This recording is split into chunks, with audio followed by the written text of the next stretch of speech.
That's a good question. Um, Probably Grant Hill. I think, like, Grant Hill to us, to the younger players, it's like you hear a lot like, oh, he was the next like LeBron or the next person coming out of college. And it's hard for us to understand because like you kind of think about like Christian Laettner with those teams and stuff, and then you watch them in the games and you're like, oh wow, like Yeah, they wouldn't have wanted that Grant. yeah, He was he's athletic. yeah, he's the man. So Grant Hill was definitely someone. I know Sean Stewart is really close to him too, so it's been cool to kind of hear about like some of the stories Sean has. And then just one more on that point. The comparison that comes to my mind just when watching your film and everything is more Kyle Singler. Mm-hmm. Have you watched much of Kyle Singler? I haven't. I've heard that though. Yeah. I know like he wore the wristband and Yeah, stuff, yeah. so same number. Similar size. I've heard more about his mentality as a player and his toughness, Yeah. and that's something that I think it was Wojo who said, if I'm half as tough as him, I'll be all right here. Right. So that kind of shows you like the type of person and player that he was. But I definitely think it's something I should dive into, watch more film and how he played. So. Is all your family back in Massachusetts? Is that where all your family lives? Yeah. My sister, she lives in like Western Mass right now. She just graduated from UMass. Your parents are in. And my parents are in Shrewsbury, Mass. And how often do you expect them to come to games this year? Good amount. My mom, she's a photographer, so she has her own schedule and stuff. And I actually have aunts and uncles who live in Raleigh, and my grandfather lives in Raleigh, so they'll have places to stay and family to visit. So they plan on coming out here a lot.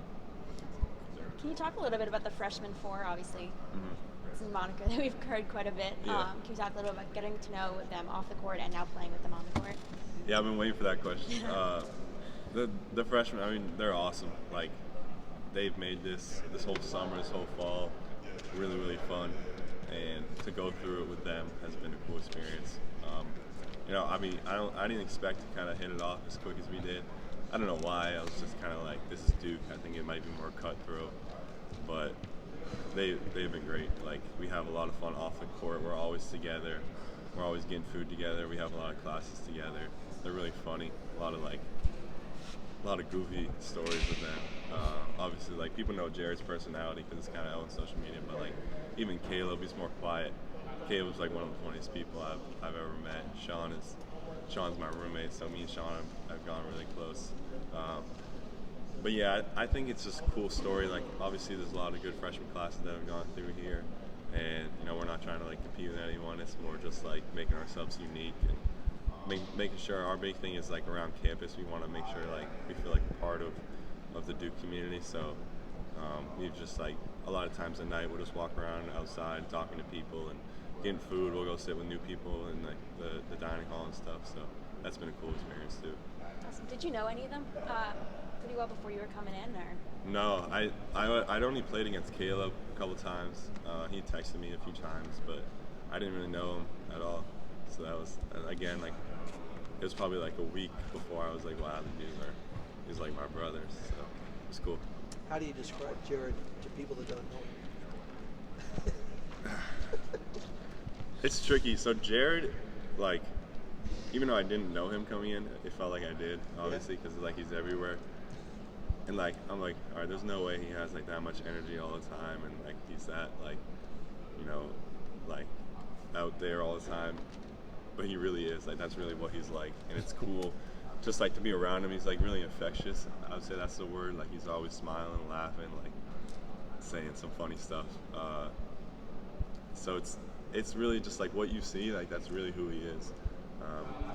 And I think that's a cool thing. A lot of people like might put on like a front for social media or something, but he doesn't. He's like a genuine person who has a lot of energy and is fun to be around. You talked about you guys in the community student population, but what about in the weight room and the court?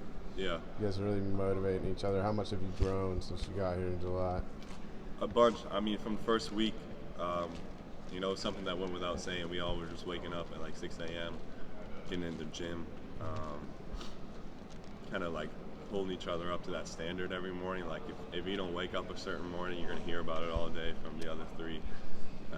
And then as far as like actually playing on the court, a lot of times in the summer we would like beg coach to put us all on the same team because we know like our chemistry, and you have a lot of trust in the guys that like you're waking up with every morning, walking to the gym, and you know like they're putting in work.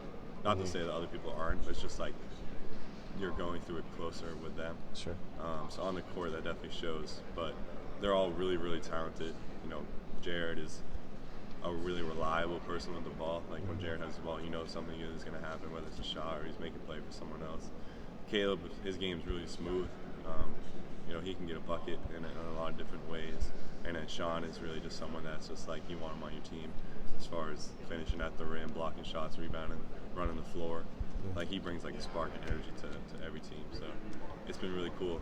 Every time we get a chance to play with each other, we kind of like give each other like a little head nod and like a fist bump. Like let's go, let's show them. So it's cool. Jared was talking to me a bit about the meditation that he does. Has he kind of brought that into the freshman floor, even like the full locker room at all? Have you done any of that with him? Meditation, not yet, but he does. He's like a big yoga guy too, and we have a person that we bring in for yoga, and Jared's there every time. So a lot of times we go with him and we do that. I think it was this last Sunday, or no, it was I don't know. Everything's kind of a blur now with practice starting, but yoga's been really, really good. And he's just like, that's what I mean. Like he's infectious. Like you walk into his room and he has like his day planned out on his whiteboard, and you're like, maybe that's something like I should go do. Like he definitely is like a really genuine person in that sense. You balanced a lot in high school, being a two-sport athlete, baseball, basketball, the books. You got a chance to still throw the ball, pitch a little bit since you got here? Or No, I have. I actually, the past couple of weeks, I've been doing workouts with the baseball team. Okay. And I've had meetings, you know, with Coach Scheyer and Coach Pollard. And it's more like a trial and error, feel it out type situation where, like, I kind of had the idea of, like, while we were in the 8-hour sessions, so, like, that ended this week, I was going to do as many baseball workouts as I can, see if it's something that I really want to pursue. Sure. And then once we got in this 20-hour weeks with full practices, like, take a little step back and make sure my body's, like, up to speed with basketball, and then maybe reapproach it down the road. But I definitely think, like, Coach Scheyer's been encouraging with it. Okay. But at the same time, he understands, like, what it takes to have a successful basketball season. So, you know, anything he ever says to me with that, I'm going to listen to. And I'm not, like, super tied to baseball in the sense that I never want baseball to take away from anything on the floor. So it's really just trial and error, like something that I have to feel out, and if it doesn't work, you know, I can reapproach it in the spring or next year. But it's new for sure. I would say it's like unprecedented area. Yeah. So. We could see you as a relief pitcher at some point in the season. I mean, that's like the goal. That's the dream. I think that would be really cool. I think I could do it. I have enough skill, I think, and potential to do that someday.